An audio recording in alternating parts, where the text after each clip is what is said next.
So I'm going to do our usual opening as we're doing both Zoom and in-person meeting. So here we go. In accordance with an act to implement provisions necessary to the health, welfare, and safety of the citizens of Maine in response to the COVID-19 public health emergency as enacted to read Section G1 MRSA subsection 403-A, public proceedings through remote access during declaration of state of emergency due to COVID-19. This business meeting is being held with a mix of in-person and virtual using Zoom. The meeting is being recorded and it will be posted on the maranacook.org YouTube channel. Please be aware that we are doing our best with both audio and video, but acknowledge that sometimes the multimedia can be challenging. So due to the change in the format of this Board of Directors meeting, please be aware that during the course of this meeting, the microphones of the viewing audience will be muted during the identified except during the identified portions of public comment. For tonight's agenda, this is item number 2. There is a chat feature in Zoom, but we will not be utilizing this feature for the meeting. If you have questions or comments, we respectfully ask that you contact the central office or email the superintendent or any board member, and an answer will be provided to you as soon as possible. Again, we thank the publics for their patience during these highly unusual circumstances. Attendance and all votes will be done through a roll call. When your name is called, please cast your vote with the 3 available options of yes, approve, no, disapprove, or abstain. I am going to now do a roll call vote for the board members. So very quickly, Kim. Here. Ooh, she made it. Awesome. Wendy. Here. Dane. Here. Kathy Jacobs is absent. Melissa. Here. Alex. Here. Patty. Here. Rebecca. Here. Betty. Here. Sean is absent at this time. Gary. Here. And David. Here. All right, so I will turn it over to Dr. Carr for citizen comments number 2. Citizens' comments. We have none here. I'm not sure. Oh, yeah. Yeah. Yes. I'll ask Bridget to grab the list and then Dr. Carr can recognize you.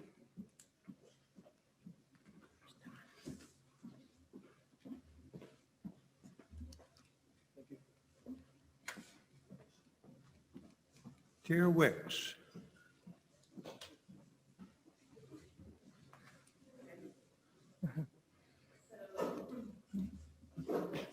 Good evening.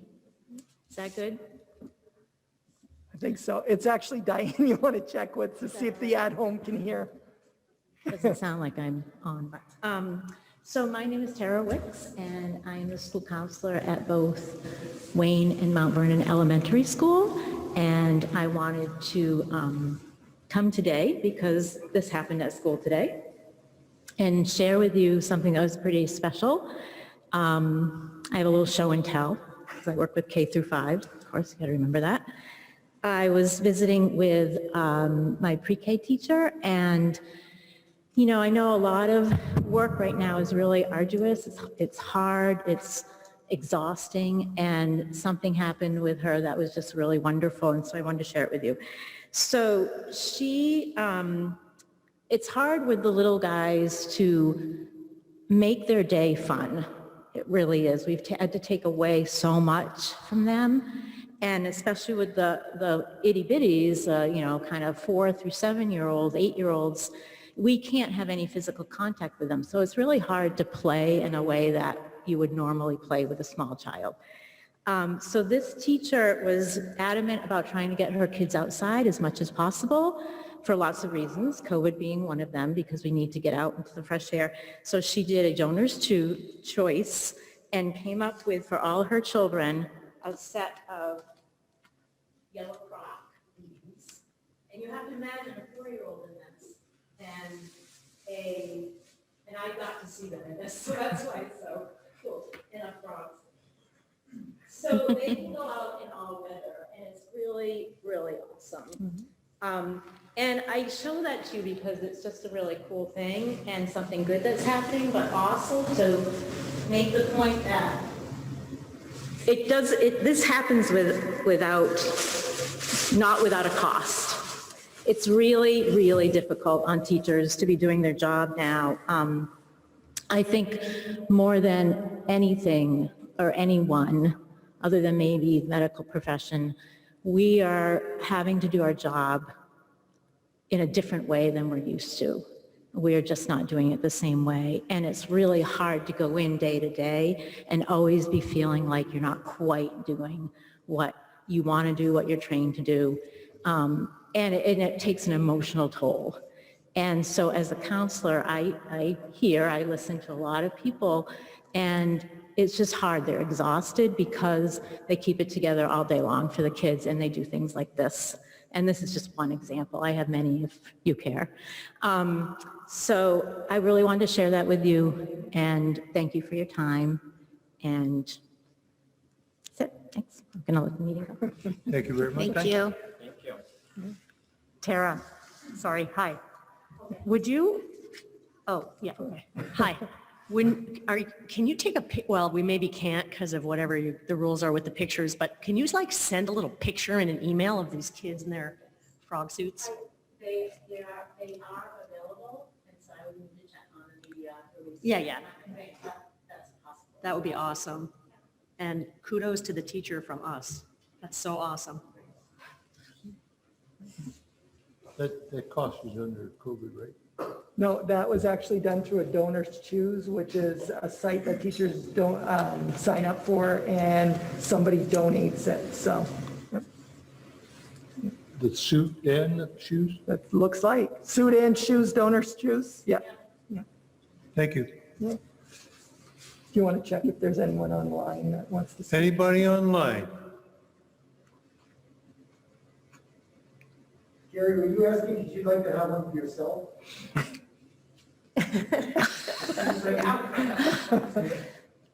No, they won't fit. If you got one the right size, I might try it.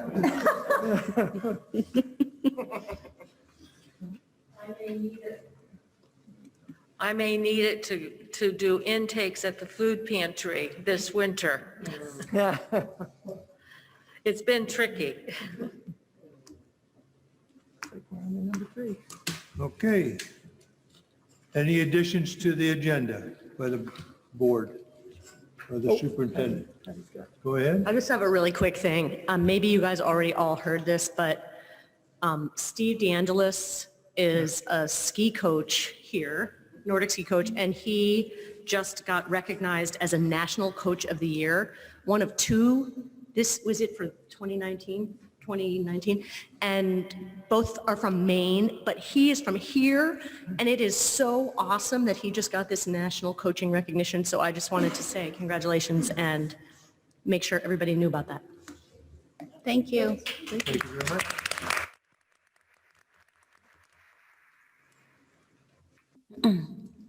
Moving on. I move to approve the minutes of October 7th, 2020. Any discussion? Vote. Roll call vote. Kim, Yes. Wendy, Yes. Dane, Yes. Kathy, oh, sorry, Melissa, Abstain. Alex, Yes. Patty, Yes. Rebecca, Yes. Betty, Yes. Sean's not here, Gary, Yes? and David. Yes. So 1 abstention. And 9 approved.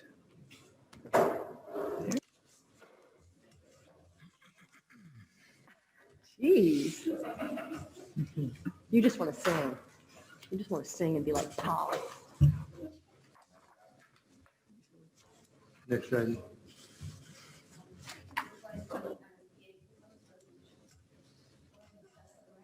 Is that, Yes, yeah, so really it was, hopefully you've had a chance to just kind of read them over very quickly.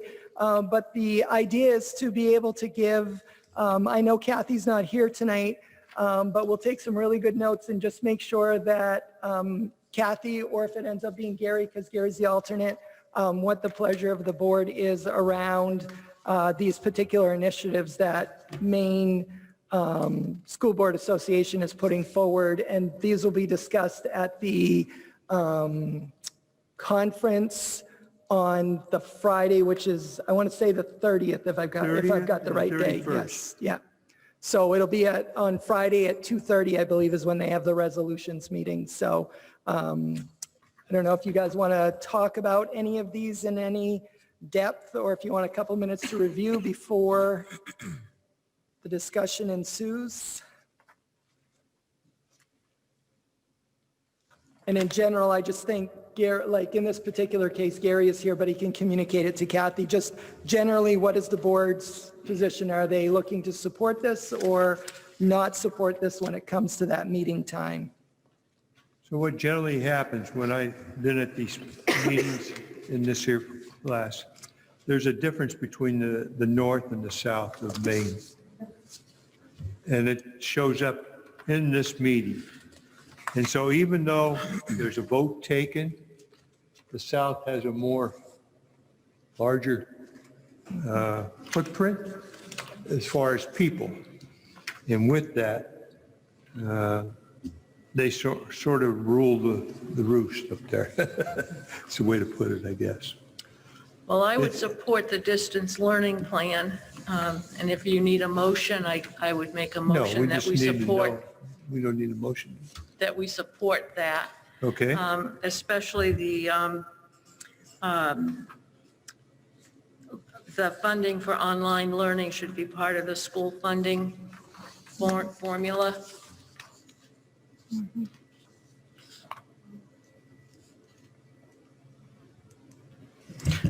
Okay, so I kind of have a question onto that. So incorporating the distance learning into our funding, would that mean that we would be asking for more money or just money that we're already getting be dedicated to that? Well, more money would be ideal. Yeah, I agree. I mean, there's still professional development that needs to occur. And last year, I don't think there was a decrease in funding because of going completely remote. So the COVID But money this would, dries up. but there's more money that's needed when you do it online. You have to make sure that everyone is connected, whether they're teachers or students. And I know that we've made so much progress in that here and in most places around the state, but not all places around the state. I think that in particular speaks to that north-south division. I think it's very important all across the board. We're seeing it right in our district, and we're not north or south, we're somewhere in the middle, but we're near the capital.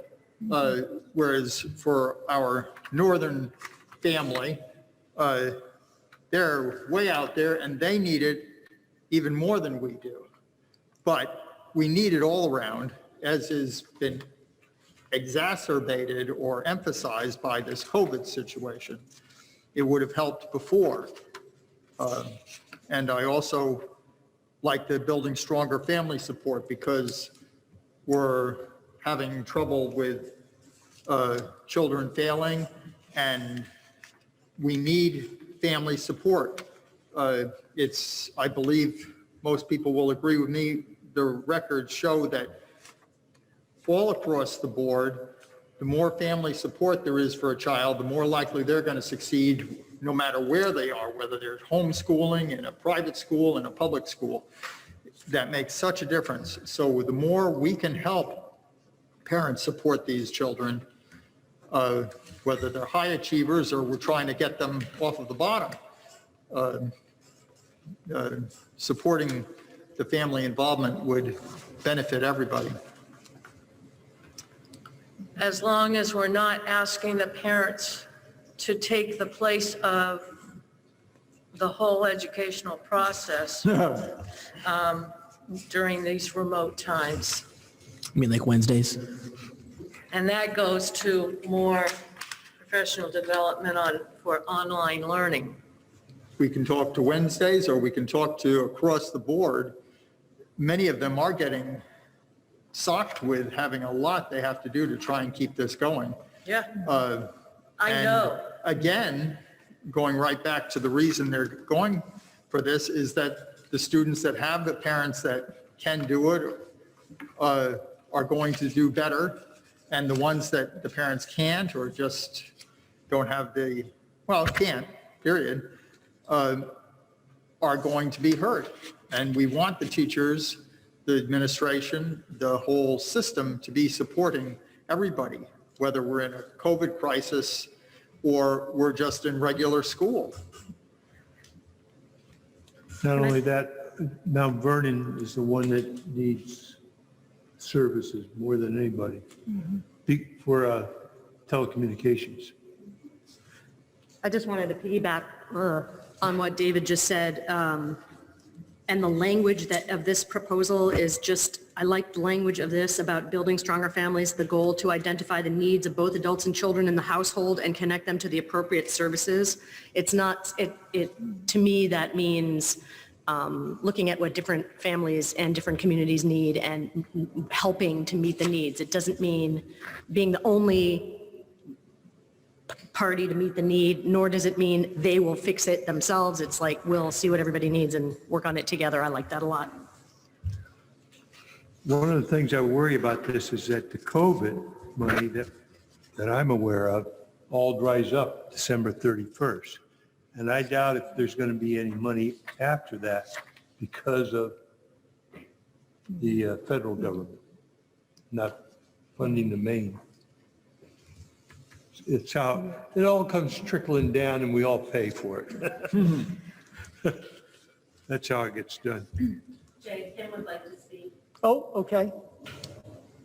I just have a question if, whether it will be discussed Friday or if we already have any ideas when it says that it's going to be part of the school funding. Do we have any idea on dollar amount, what that would amount to, or that is something that is determined once the plan is determined, or? So this is, oh, sorry, Kim, I didn't mean to interrupt you. Go ahead. Go ahead, I'm done. Yeah, no, so it's the work of the MSBA is to act as an advocate. So when it comes to the funding that's going to go to schools, that's where MSBA just wants to have the support of its members to then make that case to the legislature and say, look, can we get more money? Can this become part of our formula for how we're taking care of schools? So that's where this part is coming from. Right now, there's no talk that I know of at the state level about funding specifically for online education. So I think that's why the MSBA wants to get a push in there so they can start that conversation.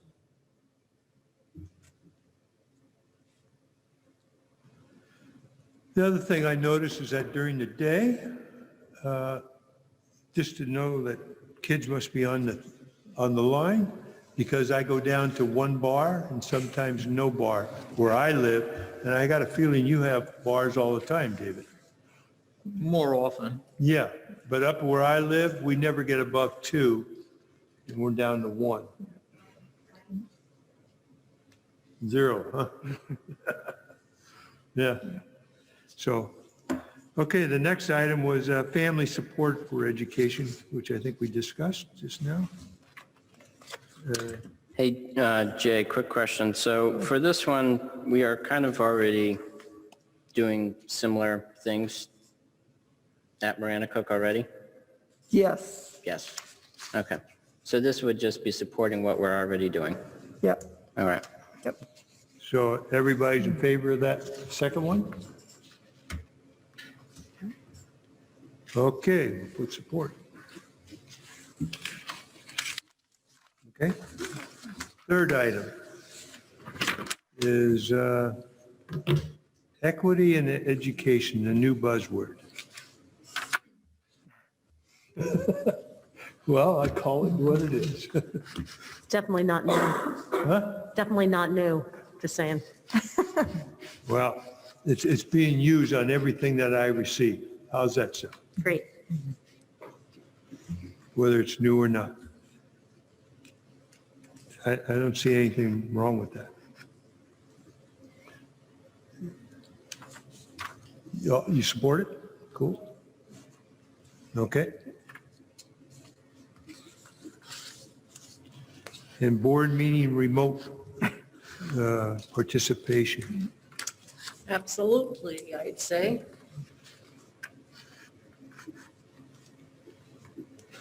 Okay? Everybody in favor? Sounds good.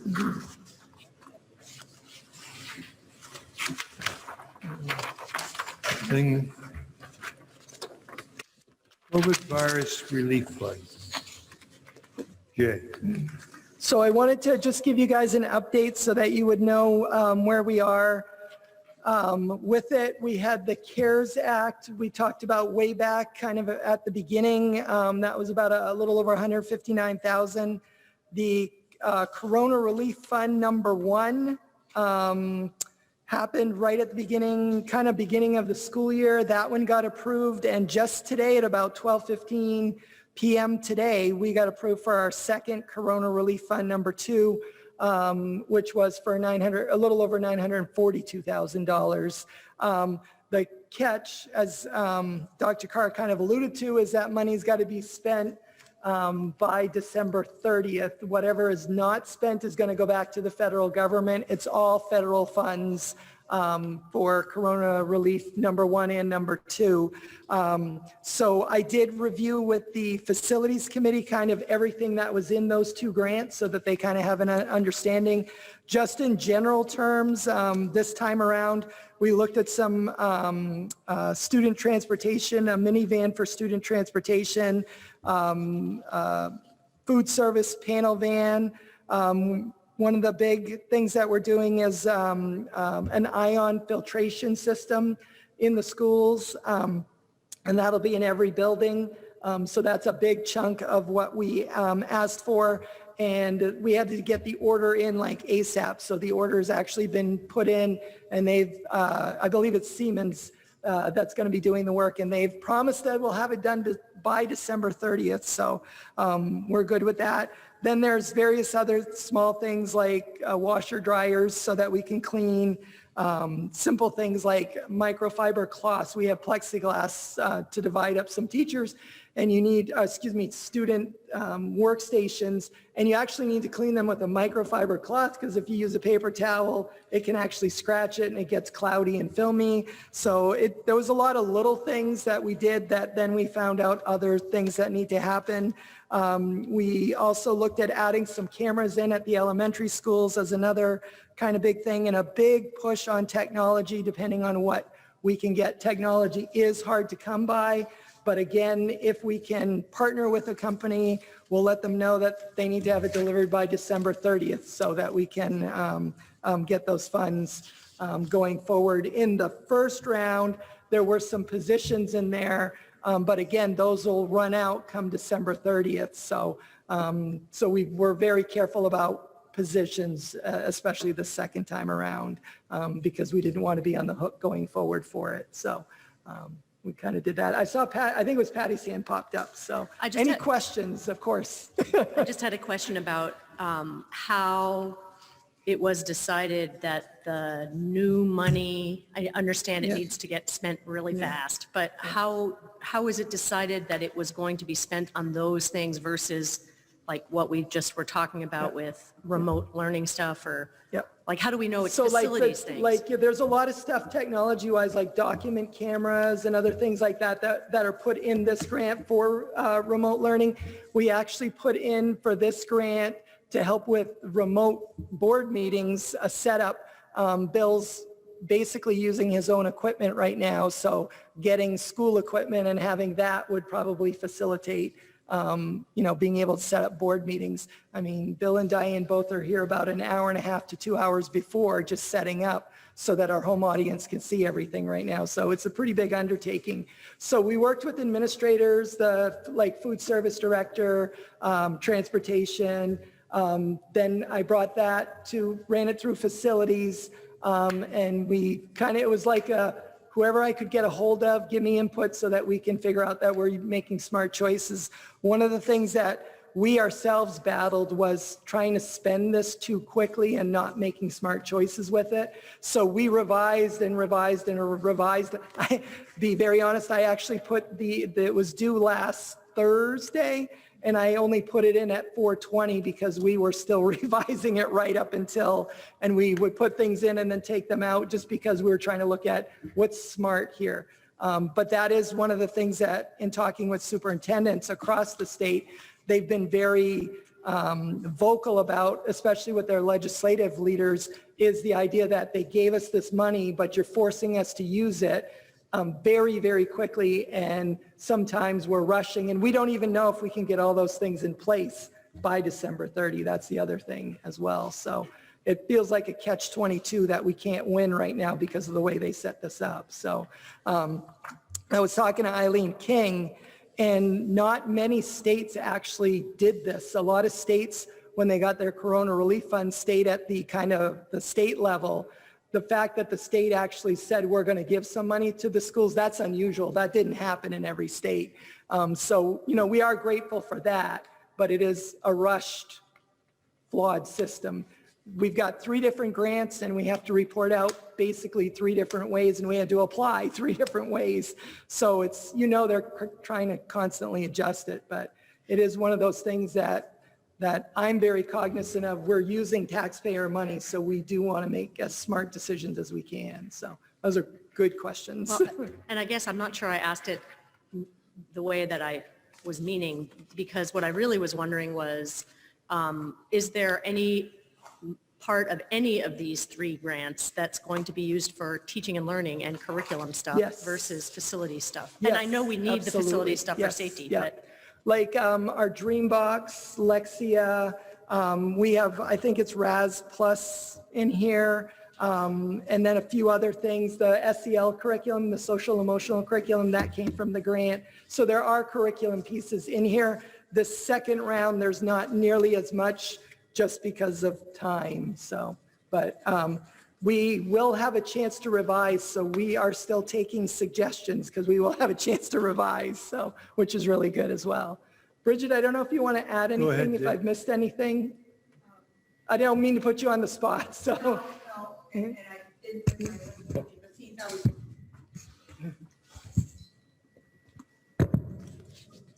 Seems I was working on it all day today. I remember most of it. Yeah, the CRF1 grant, the first grant, we had a lot more curriculum-based stuff in it. It's also where we bought iPads for K4. I'm trying to think. And we did have some facility stuff in there. A lot of the PPE stuff was in the first round. Yeah.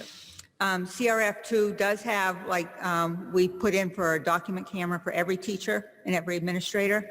We put in some swivel unit. I don't know if everybody knows what a swivel is, and I can't even describe it because I haven't seen one in action, but it helps with remote meetings.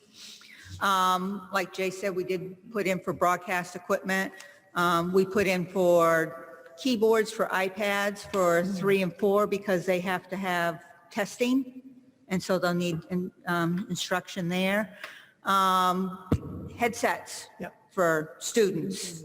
So we do have quite a few things in there. It's not just facility, but 2 big pieces are facilities, but it's stuff that truthfully is going to benefit the school in the long run too, so. How about these pads the kids can communicate with? The iPads?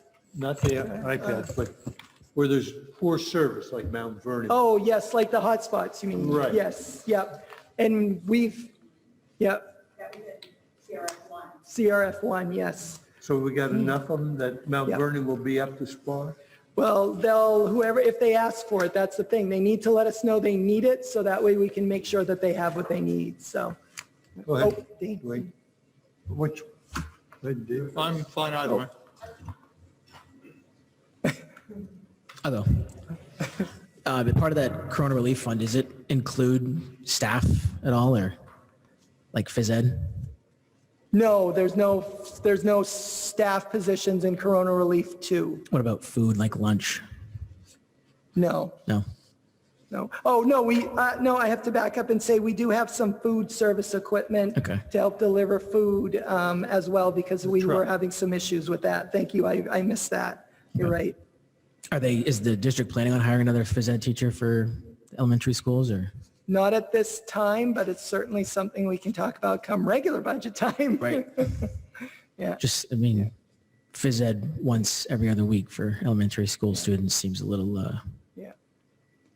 Yeah. not good. And then the lunch, my question about lunch was, I don't remember going to school and having nachos and cheese with a soft pretzel as a choice for lunch, and that being nutritional in nature. So if we could look at some healthier options. And I know if the coronavirus relief fund would assist in apples or Yeah. maybe some steak or something. Yeah. I will bring David. that up, though. Thank you. To piggyback on the two of you, I like that the idea that we need to be watching out for the direct needs of the students and the teachers, because the facilities is an important support for their work. But their work, as was demonstrated by the presentation at the beginning of the meeting, has costs and efforts that I very much understand. We can't take on new positions very easily with a fund that runs out in December. However, what can we do? Why can't we do things to support the lunches, support the learning, support the teachers with some of this? We can have fantastic bands and fantastic buildings, but if the students aren't learning, and that came up recently about failures and students that are having a severe challenge, understandably because of this very unique situation. But we need to be supporting getting them the help. Some of the technology is essential for that, but what are we doing to, I would like to see some of this somehow going to support the teachers, and as with the lunches and so forth, the students directly in supporting their efforts to get us through this and to help the students do better, not worse. Yep.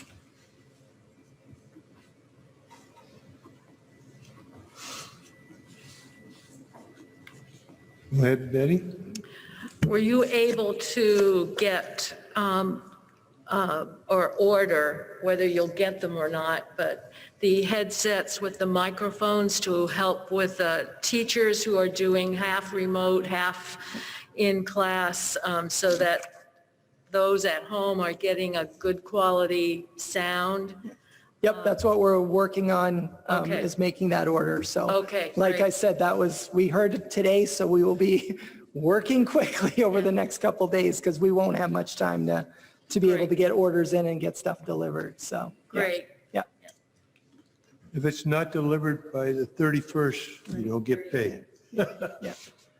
And one of the things that's really important to note is this is a reimbursement system, so we have to pay upfront and then we get reimbursed. So we've got to watch what can actually come in, because we don't want to be on the hook for something that wasn't originally budgeted for. So we're trying to be very strategic, and if a company's saying they can't do it, we're not going to order it, obviously. So that's why it will, honestly, I don't think we'll get all of the funds spent just because of the timing of everything, so. And everything I keep hearing is that's a hard and fast date. December 30th is just a hard and fast date. So, and it's coming from the feds, so we don't have a lot of flexibility. So, but we'll be smart. Bridget stays on it when it comes to that stuff. So. we're What very about lucky. cleaning supplies for the playgrounds? Is the playgrounds completely off the table for the kids, or? That's, yeah, right now, we're still being told that it's a liability if we're not cleaning it. And that's our struggle right now, is we just literally don't have time to get people out there to clean. And it's, yeah, I won't say my personal opinion because it is what it is, but we're trying. So I'm wondering, one of the things that's out there right now is as the cold weather hits, that may not be an issue anymore, and we may be able to use the playgrounds because of the colder temperatures. It just simply can't survive out there. So, And what about like balls, like kickball, and that's still? yeah, that's still Everything. off the table right now. Yeah. Okay. Which brings up the whole, and I'm sorry, I don't mean to go a foot, but it's like the whole idea, we had a discussion about what was going to happen with sports in the fall, in the winter months. And it seems like skiing will probably run no problem, but basketball and all of the bit that goes with that, that's what's kind of up in the air right now. And we haven't heard anything from the MPA about what they're doing with basketball right now. But that's a ball sport. So it's like, well, if they can do it, then why can't we do it, kind of thing. So, and I have a feeling that's why their MPA is mum right now, is because they just don't have any guidance. It's tough. Sorry, I didn't mean to go left field there. I'm sorry. Jay, if we get in a position where we're not going to be able to spend all that money, I think we've got to spend all that money, don't you guys think? So can we figure out what we aren't spending and ask every administrator Yes. to Yep. spend it in their building or something, or Yep. They've already been in. buy yellow Yeah. Crocs for everybody? I don't know, something. Yeah. Well, that's what I've asked the administrators to do, is to talk to their teachers, because we will be able to go in and revise. We'll have one chance to do that. So that's where we can get some of those teacher requested things in. We've just got to be able to tie it directly to COVID-19. That's the catch right there. But I mean, you can be pretty creative. They're pretty forgiving right now. So in terms of, a reason. So. But I've already got one from the middle school, as a matter of fact, today. So we'll be looking for revisions almost right away. So. Any further discussion? Okay, moving on to the next item, recommendation on student. So School hours. so I went to the administrators to talk with them about what they would need to be able to either expand the school day or even potentially open up like the Wednesday. The biggest challenge that we face right now is still, and I've said this before, but it's still that second requirement of physical distancing within our facilities. So I asked the high school, I tried to gather some kind of data to help us figure out. So in the high school, they have their two cohorts that are running. A, which is Monday, Thursday, and I hope I'm saying this correctly, is 173 students. The Tuesday, Friday is 186 students. Of that number, 50 of those kids in each group are coming each day right now, which is, so they're getting 4 days a week. And that's a request that goes through Dr. Conway's office. And we also have to look at transportation. I'll talk about that in just a second as well. Sorry, Jay, could you just repeat? Oh, sure. So cohort A was 173. Cohort B was 186. And included in those numbers are 50 students that go 4 days a week right now. And then our high school number, this is a good number for you guys to know as well, is actually, it's kind of ballooned up to 48 students are fully remote at the high school right now. They started out at a very low number of it. I think it was like 20, but it's slowly been creeping up as far as that goes. So in the old schedule, when they were in the student center / cafeteria, lunch is problematic right now because remember, some students, they're eating in their advisory groups right now, which means there's a couple groups that are eating in the cafeteria, but most are actually eating with their teachers in their advisory room from day to day. The middle school has, if you can imagine, this is their cafeteria.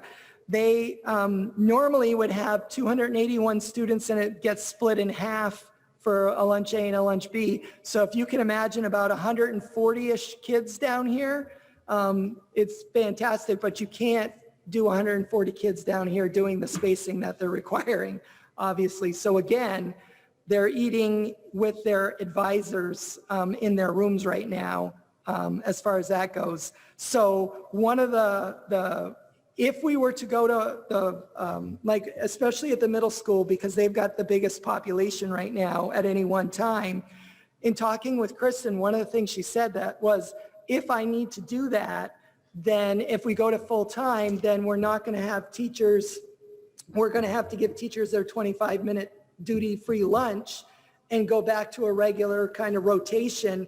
She said, there's no way I can do that with 281 students in the building. She said, the only way I could do that is to go to a true hybrid and do 2 cohorts. And I was like, well, I don't think we're going there.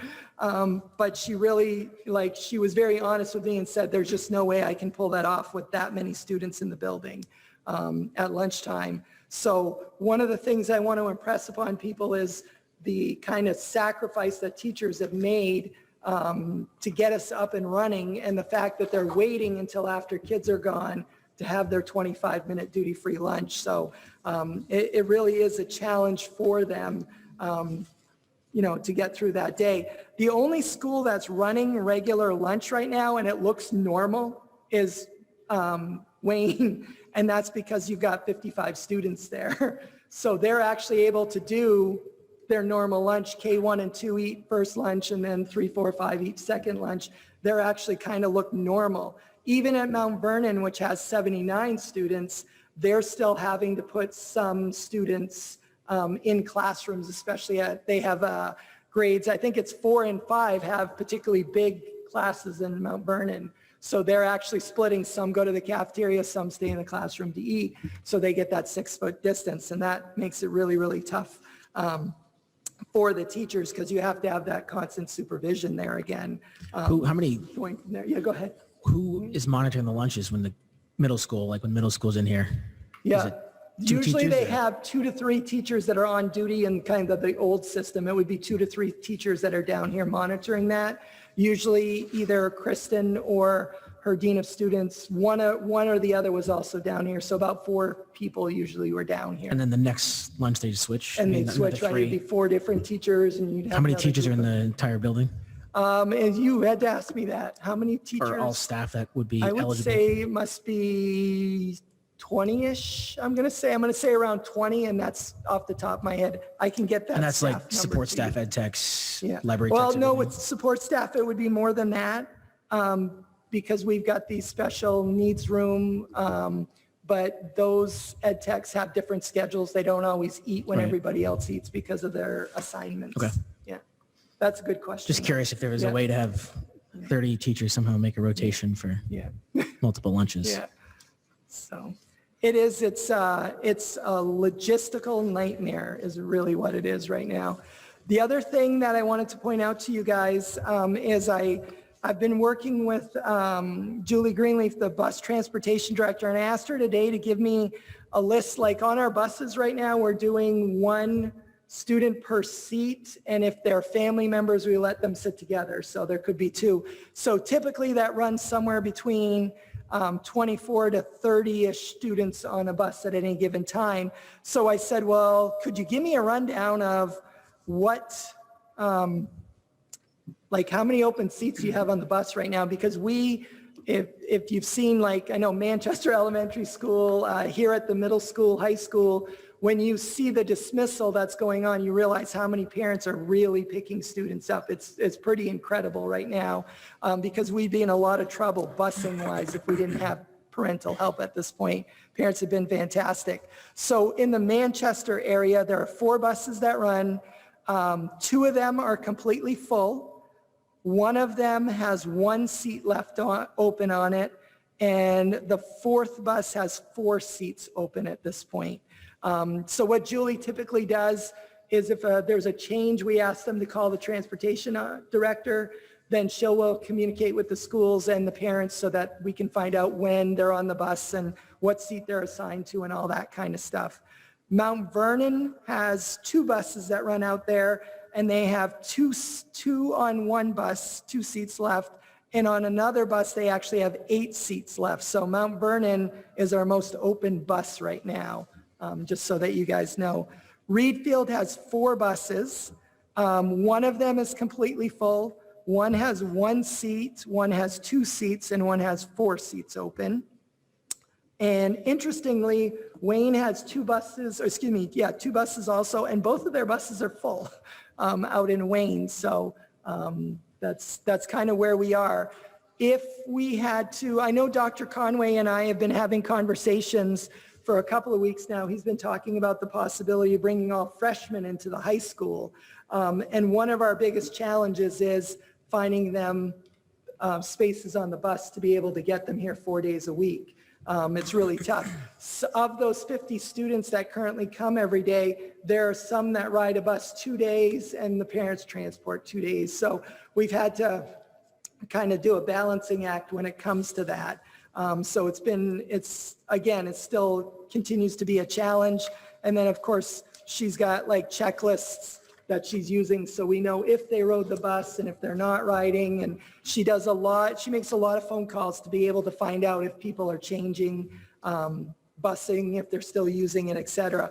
One of my fears is as it gets colder and the snow starts to fly, is that people will want to use our buses more often, and we don't have a whole lot of seats open, obviously here. So that's another thing that is really kind of a hindrance to us. I've been working with the staff, the principals mostly, and I know the principals are working with the staff to talk about what Wednesday should look like for students as well. Because I know I've had multiple conversations with multiple people about that. And we're trying to refine that into a better place so it's a more productive time. It feels like, and from what I understand, the high school, they actually are running synchronous classes between 10 and about 12. Actually, I should back up and say about 9 and 12 because AP classes are running from 9 to 10 and then regular classes run from 10 through 12 o'clock. So there is a synchronous block of time where students are expected to be online at the high school. The middle school is doing something very similar, and they have an office hour time as well. The elementary is the one that's a little bit trickier. What we're finding is teachers need professional development on how do you give lessons to students at this grade level that are a mix of they need help, but they can do it independently. Because we know that, students in K through 5 are not going to be as independent as, say, a middle school or high school student. So that's something that, that we're working on. But we know that's one of our weaknesses right now, being very honest about that up front. We're trying to look at that. So we've done some training with Dreambox and Lexia. I know the iPads recently got out as well, so we're hoping that will help. We're hoping to be able to push things through Seesaw. From what I'm hearing, the Seesaw platform is working pretty well. There's still some glitches. I mean, it's a learning curve like anything else, but we have to do that as well. And then as far as staff goes, we're really pushing, there's been a big push around professional development for remote learning. There's still a lot to learn with that. One of the things that we've talked about that I think is going to come into play a lot more, and I'm seeing more of it come across now, is what are the strategies for remote learning? Teachers know their content. We know they know how to teach reading, but what are the strategies when your students aren't in your room with you? That is proving to be more challenging for students. But that's something that we know we need to work on as well going forward. So we have professional development that's going on. We're also looking very closely at curriculum as well. The idea that we're going to get through all of our traditional curriculum, we are going to need to prioritize things a little bit more. I actually wanted to let you guys know that we've started the Nuia testing. We have grades 5 is using their laptops, and grades 3, 4, and 5 are actually using their laptops and iPads, and they were testing, started last week, and they'll be finishing up going through this week and into next week. Middle school, the week of November 3 through 5, they will be doing it, and they'll be doing it in their advisory groups. And then the high school is starting their testing on the 26th and 27th. Cohort A will be the 26th and B the 27th. And we are working on how to get all of our remote learners 3 through 12 an opportunity to take that as well, because that data will really help us kind of decide what we need to prioritize in our curriculum. And we can actually kind of get a bead on where our students are. You'll talk to any teacher and they'll say they're not where they were at this time normally, and they're really worried about the slide that has happened since March. There's no doubt, every teacher will tell you that. So it's about trying to get some data and then starting to plan strategically to get what they need. It is going to take, being very honest, it is going to take several years to recover from this. And we're just starting this process now. So giving you that information too. So what I would suggest, and I know this is tough because we want students back in school as much as you guys do. One of my fears right now is the coming cold and flu season. It seems like it's very gloom and doom right now. So my recommendation is at this point to continue right through December, this schedule. But at the December board meeting, which is January 2nd, we take another look at where we are. We'll have better data on student achievement at that point. And we'll have a better bead on what's happening with the virus during the forecasted, outbreaks that are supposed to happen during this time. We'll have a better understanding at that point. You guys have heard me say before, the goal is to try to get back. Listening to my principals and what they're telling me, they just don't feel like they're ready to make a change right now. And they know that's really hard for people to hear. They know that. And they don't make that recommendation lightly. So, yeah. Sorry. I don't know. Gary should be the one to recognize. What about elementary schools and the resources they needed? All you mentioned was high school, middle school. Yep. So, like when you say resources. What they needed to either extend the 4-day week Right. or the 4-day. Oh, sorry. Yes. When I talked to the elementary school principals, they were worried about the social distancing as well. We continue to hear that in particular at one elementary school. However, they also feel like that their staff needs that Wednesday time to make sure that they're getting to a point where they feel more comfortable with the. So logistically, they could, Yeah. there's no other concerns besides them being worried about the social distancing? It's right now it's the social distancing. That's what I hear from elementary school principals. Okay. Yeah. I know a lot of the town I'm hearing is it's pick one, either do the Wednesday and we're good with that, or like extend the 4 days of having a full school day instead of a shortened, shortened 4 days and getting out at 1. So like 4 regular school days and leaving Wednesday as of right now till December or something. And we have a couple of options, but right now it would involve more transportation time, which might actually help in the long run, but right now we're trying to figure out what it means transportation wise to be able to do that. So like, again, maybe saying that middle school, high school ends at 1, but elementary goes until 2:30. Right. I mean, if logistically they can do it, I think you'd have a lot more parents who would be able to pick their kids up at. So that's time something then. that's on the table that we are discussing. We just haven't fleshed it out yet to see if it works, but that is on the table, just so you know. Thank you for asking that, for sure. There's a lot, it's a lot for, teachers are really struggling right now. They want their kids, and I know parents want kids in school too. I mean, and you guys have that same view. If we didn't have to worry about social distancing, I think it would be kind of game on. We'd be in really good shape right now because everything else we have a really good handle on. And we are doing social distancing very well. Don't get me wrong. We're doing it very, very well.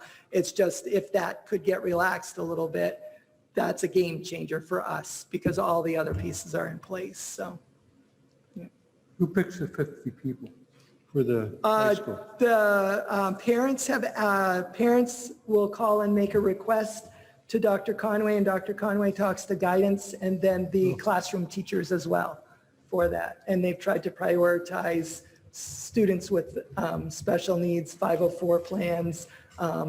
There's a few others that being in school People that 4 need days. extra- Exactly. Being, the extra yeah, help. exactly. Yeah.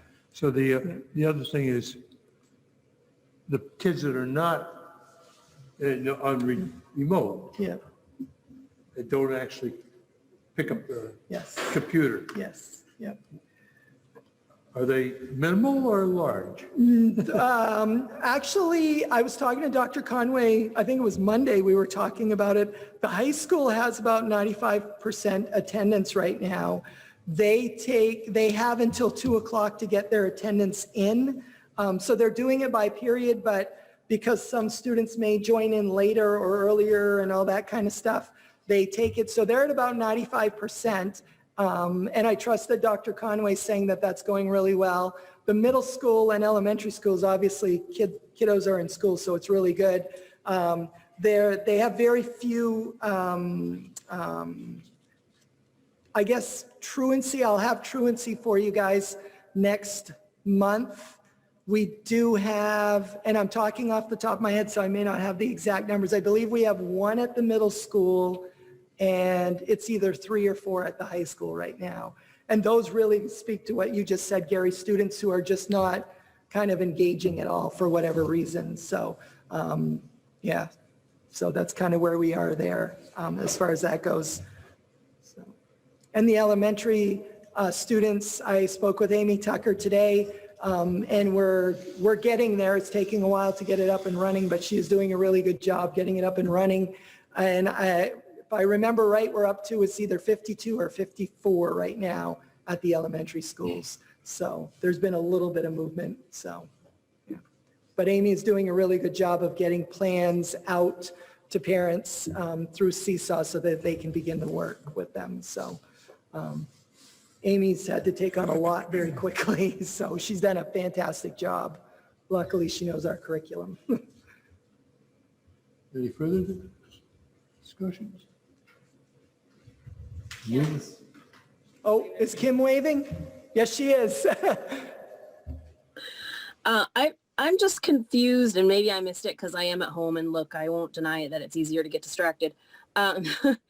So what is it that changes with transportation if we kept Wednesdays off but did 4 full days? I'm confused as to why those numbers would change. If we're doing it now, how come we couldn't if we extended the day? Right. So we'd have some logistical things on Wednesday that we need to do, but if we were to split up transportation is kind of what I was talking about for elementary and then middle high school, we would actually need an extra run to be able to do that because we'd pick up the middle school and high school and drop them off and then pick up the elementary students and again, pick up drop off. So you're actually looking at an extra run. Right, but why would we need to do that? Why couldn't everybody just, if you were going to 4 full days, what changes as far as transport for everyone? For transportation. When whatever current kids are going from 8 to 1, go now from whatever normal day you say, 7:30 or 8 Right. to 2:30 like normal. How does that change transportation? Like I understand the hardship on the teachers. We've discussed that. But you mentioned that it would be difficult for transportation, and I'm not understanding that. So the the elementary school and middle school, it really wouldn't affect much. It's the high school transportation because they're in 2 cohorts. So we'd either have to start rotating cohorts on Wednesday. So like you come every other Wednesday, you have that extra Wednesday day as one. But if we're looking to try to extend a day, we really have to look at what's happening with the teacher contract and the 25 minute duty lunch, we'd have to free up or do something different with lunch times to be able to make that happen if we wanted Okay, to so- extend the day. So Right. going to extending the day, keeping Wednesdays off and just extending the 4 days that we're currently, cohorts stay as the cohorts that they have and everybody stays where they're currently at, except they go a different length of time. Right. It's not about transportation. It's not about Transportation would be fine. Right. Transportation would be fine. So Theoretically. the 10 subs that we hired, is there no way to utilize the subs that are in each school to cover lunches so that the day can be extended and more lunches, rotations through the cafeteria happen? That is a great question. Right now, those subs are actually taking teacher places. So they're not kind of in that, we had started them as the extra hands, but most of them are actually like when a teacher calls in sick and we don't have a replacement, that's where that sub goes. And that's what's happening on a pretty regular basis now that we're into the school year, is those subs are actually in a classroom taking a teacher's place. Is that because we can't get additional subs or is that by choice because we have access to full-time subs? Both, but that's a great question you ask, Kim, because I asked Human Resources to take a look at our sub pool, and our sub pool is way down, and we actually only have 3 subs right now that are taking assignments. In the last 2 weeks, 3 subs that are from outside. So that's why we've been using those long-term subs so much, because we don't have subs. I'm really worried by that. That's a great Because question. probably a lot of the subs that we used to rely on took some of these full-time spots. I'm A guessing. couple of them did. Yes, a couple of them did, but they're not, some of them were brand new to our system. So, yeah, so it's kind of a catch-22, but I am really worried about substitutes as we get further into the school year here. Jerry, I think Betty's got it. Go ahead, Betty. Are those subs paid through the COVID grant? Yes. So December 31st, Right. those They're gone. subs They go- go Yep. away. So Yep. that's an added, Problem. Right. yeah, Yeah. that will be an added problem. Yes, absolutely. Yep. I've talked to a couple of neighboring districts, specifically RSU2 and Winthrop, and they're experiencing the same exact thing right now. So Yeah. subs are in short supply in the area.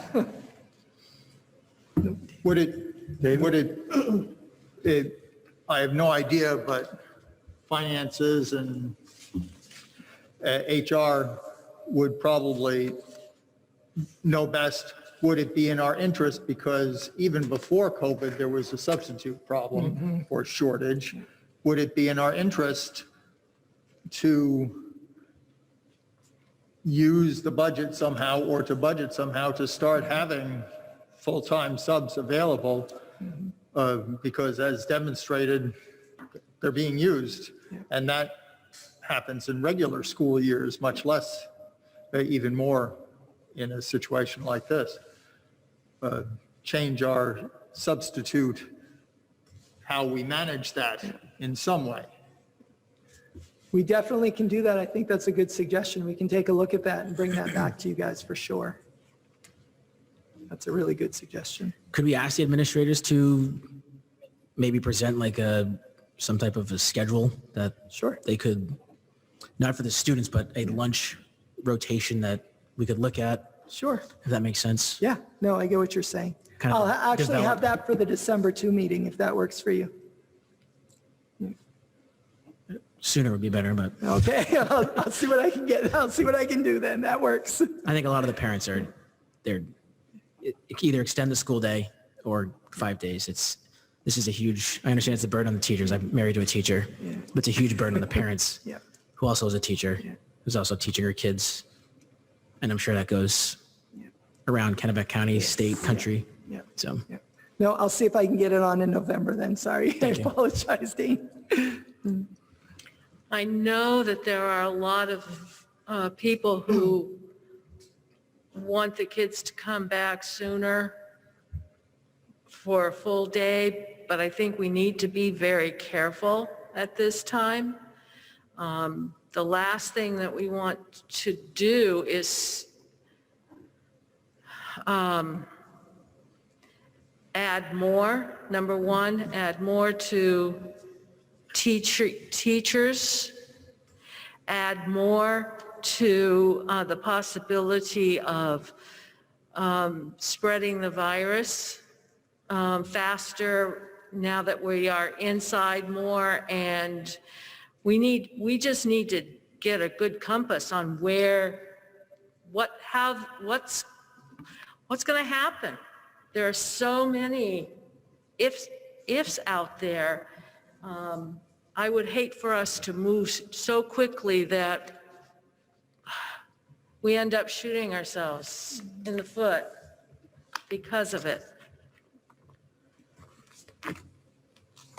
Or burning out teachers.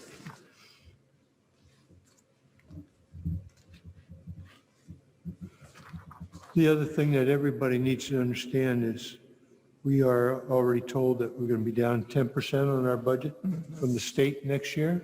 And I've heard it was almost near 20, so from what I can hear. Anyway, What was that last part of what you just said? I didn't hear you, I'm sorry. the budget next year from the state will be down 10% guaranteed, but I've heard that it's going to be closer to 20.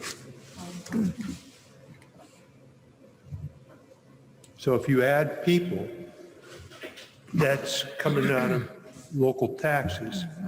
And I have a feeling there's a lot of people that are not working right now. They're going to squawk so much that you're going to lose in the long run. Okay, next item. Further discussion on COVID-19 flow chart. I believe you guys have it, so. Yep. So when do we report and when don't we report? Go ahead. Well, I've prepared some comments that I'd like to share with everyone regarding the concerns expressed at the last meeting and the follow-up letter that noted that the board did not adequately address Mr. D's concern. I went back and watched the recording from the last meeting to refresh my memory on what exactly the concerns were and what was being asked of the board. What I found was that the concerns revolved around transparency, such as what information administration knew, when they knew it, and how that was communicated to the staff. Steve also mentioned that he would like to see a policy that states if a student or staff member has been exposed as a close contact to COVID, that they do not come to school until a test can be obtained. The policy matter would seem to be better discussed at the policy committee meeting, and they could bring forth a recommendation to the full board if they think that a policy of that nature is necessary. As far as the positive test and lack of transparency by the administration, I disagree that those concerns were not addressed at the last meeting.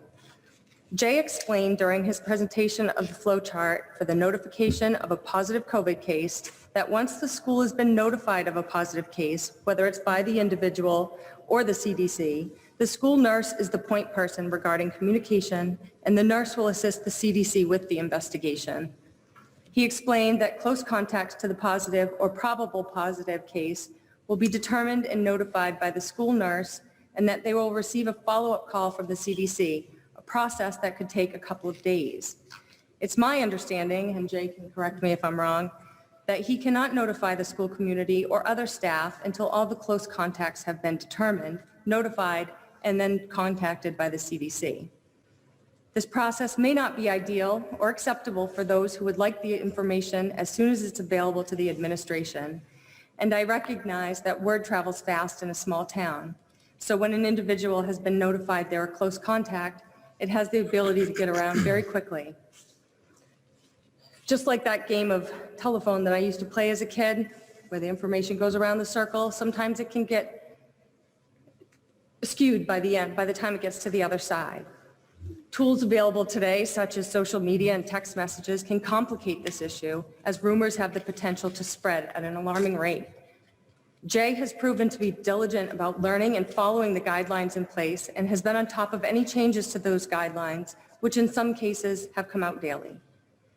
I would like to thank Steve and Tara both for respectfully voicing their concerns, and I appreciate the opportunity for direct and honest communication. It takes a lot of courage to stand up and speak your mind. I would also encourage anyone who has something to say or feel like something is wrong that they should speak up as well. Every board member, teacher, and member of this administration is human. We're average people who, like everyone else, are trying to manage life during a pandemic with all the craziness and constantly changing circumstances that it entails. But with that being said, I don't believe for a minute that Jay or any other member of the A-team are intentionally or recklessly putting the health and safety of students and staff at risk. We are living through something that none of us have experienced before, and I honestly believe we are all doing the best we can and that we all want to do the best we can. It's inevitable that mistakes will be made, but I fully support our teachers, the administration, our communities, and my fellow board members, and I'm hopeful that we can move forward with kindness and compassion to the stress that everyone is facing. In the end, decisions need to be made, guidelines need to be followed, and most importantly, our children need to be educated. Something that was brought up at the last meeting that I had forgotten about till I watched the recording was that there was an announcement made over the intercom at the high school when the positive case was detected that activities were canceled due to weather and that kids vocalized that they knew it was a lie. I would strongly and emphatically encourage any future announcement, message, or communication that was released in any form be factual and truthful. It's my opinion that to falsely blame the cancellation on weather when there was obviously no weather in sight seriously undermines and discredits the idea of transparency and integrity within the administration and fosters an environment of mistrust. Finally, I would like to say thank you to our teachers for being on the front lines, being flexible, and for having to learn how to do your job in a completely different way. I'm inspired by your creativity and your willingness to do what it takes, and your dedication to the students and your profession is not lost. Thank you to our facilities and transportation team for the incredible amount of work they are doing and have already done to bring our buildings and bus runs into compliance so that they can safely transport and return students to school. As an extra shout out goes out to Sean Drinkwater and his team because they not only prepared schools for in-person learning, but they managed the completion of several other facilities projects over the summer that were already approved and budgeted for the year. Thank you to our food service workers who were tasked with managing the logistics of providing meals to students who are remotely learning and to manage lunchtime routines for in-person days. And lastly, thank you to the administration who unfortunately have to make the tough decisions that not everyone is going to agree with. The amount of work and projects requiring management and leadership since the pandemic began has been completely overwhelming. Through research and collaboration with other districts, you have come up with ideas and plans that your team feels will work best for our district, and I support that 100%. Thank you. Thank you very much, Rebecca.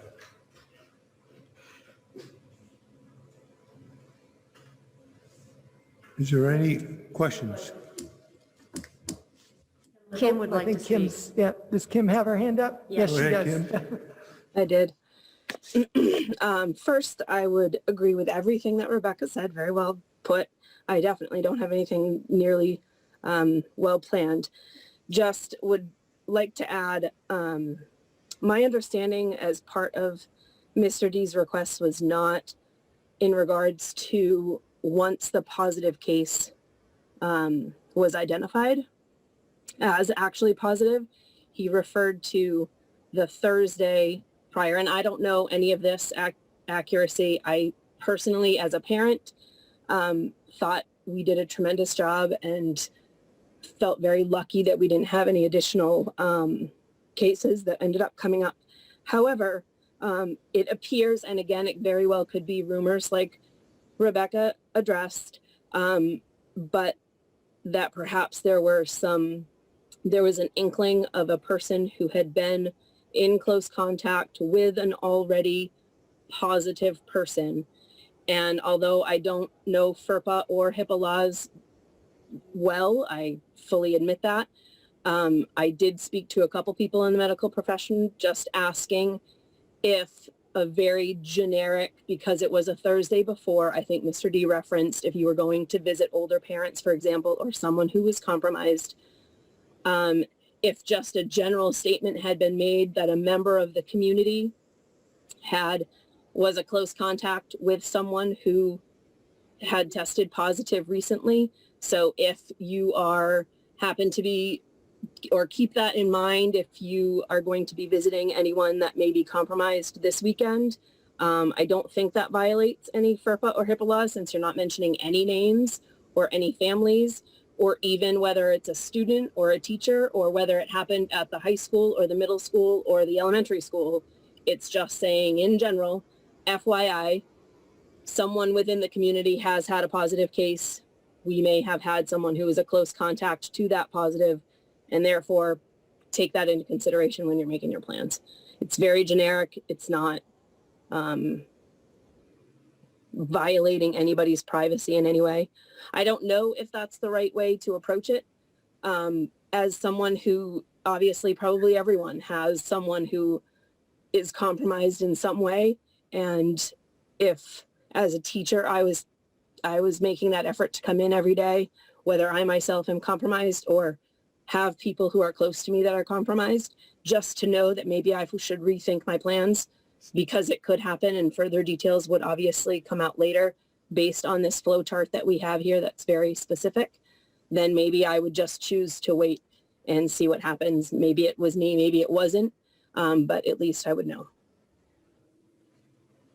And Jay, maybe you can address, I don't know if that would violate FERPA or HIPAA laws. I honestly don't know. I'm just saying, if that's possible, maybe that would help relieve some of the concerns that were mentioned.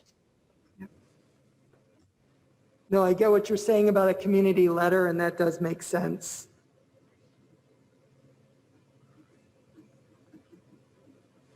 Wouldn't that spread fear? Might. I don't think it's fear. I think it's just, knowledge is power. As I'm assuming we all think that about education in general. The more knowledge that we have, the more we can take ownership for our own choices that we're making. I've got to assume that anybody who is sending their kids to public schools at this point is with that trust that obviously we're keeping them safe. And I feel very strongly that we are. I think we proved that when we didn't have any additional cases that came forth from the first positive that we have. I think clearly we are doing everything that we possibly can to keep everyone in the school safe. However, it doesn't hurt if someone's becoming fearful because there's a potential positive out there, then they're going to be fearful from any potential positive, and they're probably watching the CDC updates every day. I don't think that adds to that fear if you're choosing to send someone to school in general. Oh, I think Patty's. Go ahead, Patty. Kim, thank you for saying that. I want to kind of piggyback on that by just saying, oh shoot, I lost my thought. Hang on. I think that we all, every stakeholder in our RSU 38 community has to make a million really difficult, big and small decisions every day about COVID-related things, and it's exhausting for all of us. And I think that saying some kind of generic statement might help people make decisions in a way that is maybe slightly less exhausting or alleviate some of the stress of these decisions. And to me, that weighs more than the possibility that it would spread fear. And it does what, Kim, what you were saying in some emails, we were talking about just a good faith and trust in one another as bodies that are influencing what's happening in our schools, and transparency. And I think that if we help each other feel better, that might be a good thing right now. And that might help us, or some people, feel better.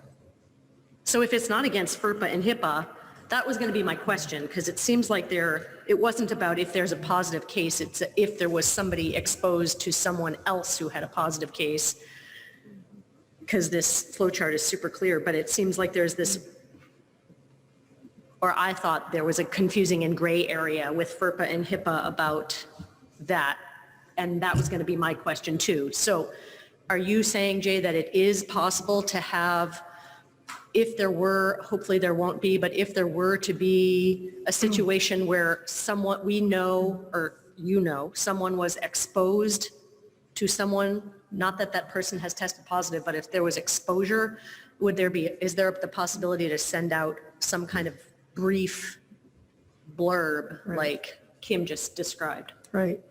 Well, let me take that off. So if there's exposure, then that means there's a positive test somewhere. So it feels kind of like where, You'd be But calling.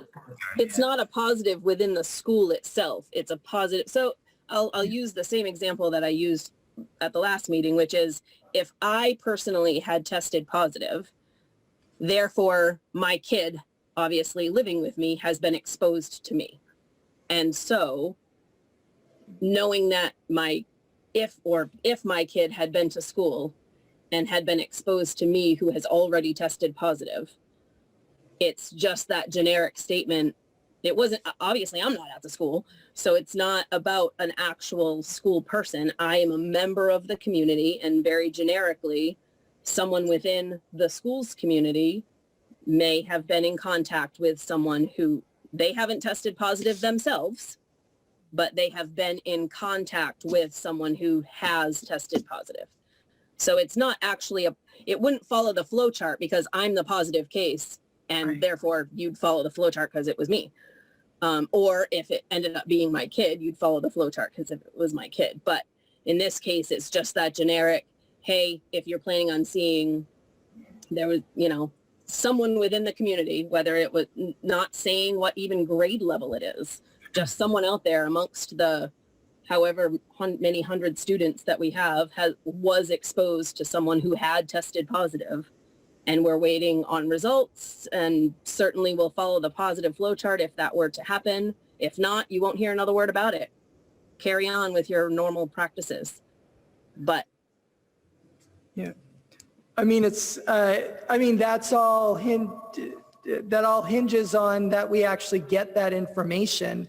How often do we not get that information?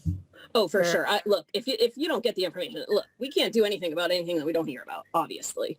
It's if for some reason you had heard that there was a child that was, or a faculty member or a teacher or whoever that had been a close contact to someone who had tested positive. That's all. If you don't hear anything, then hey, there's nothing you can do. Right. Again, as a community member, I thought that the first time went well. I think the fact that we got through it the way that we did, I think is really kudos to everyone involved. Thank you for explaining that better. I understand now. That's it? Oh, somebody else. Oh, okay. Super quick. I just want to add nurses. Maybe you said nurses in your list of thanks, but all of the nurses and the people working in all of the nurses' offices and health centers in our district are amazing and don't get enough kudos, so thanks to them. I think I forgot them. I'm so sorry, nurses. Dang it.